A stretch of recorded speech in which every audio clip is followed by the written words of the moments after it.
Hi, I'm David Reevely. And I'm Kate Heartfield. We're writers for the Ottawa Citizen covering the federal election.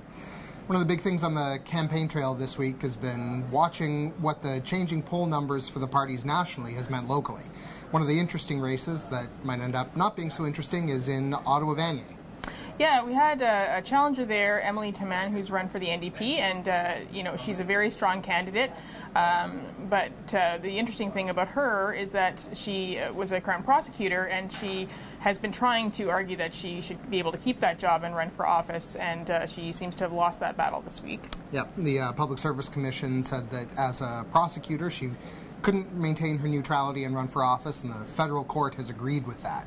So there's a distinction between regular public servants, apparently, and prosecutors, and she's on the wrong side of it. So if she loses, as at this point seems likely, 4 days out, she's going to have to figure out what she's going to do after the campaign.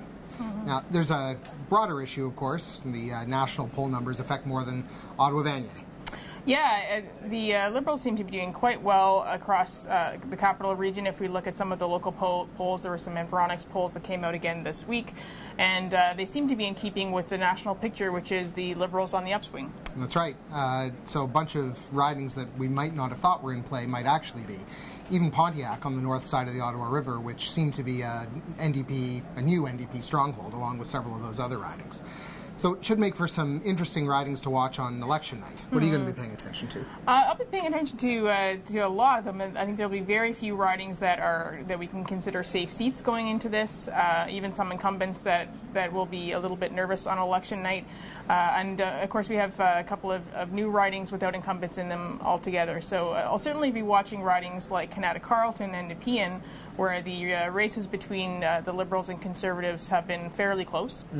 For me, Ottawa Centre is actually going to be one. I still think Paul Dewar, who's the New Democrat incumbent, is probably safe, but if the national polls continue as they have been, with the Liberals trending higher and the New Democrats trending down, then Catherine McKenna, who's his strongest Liberal challenger in a long, long time, could potentially pull off an upset. So there's going to be a lot of interesting stuff to pay attention to. Yeah, it'll be possibly a late night. I think pretty definitely a late night. Yeah. I think the national campaign's probably going to come down to BC to figure out exactly where they all stand.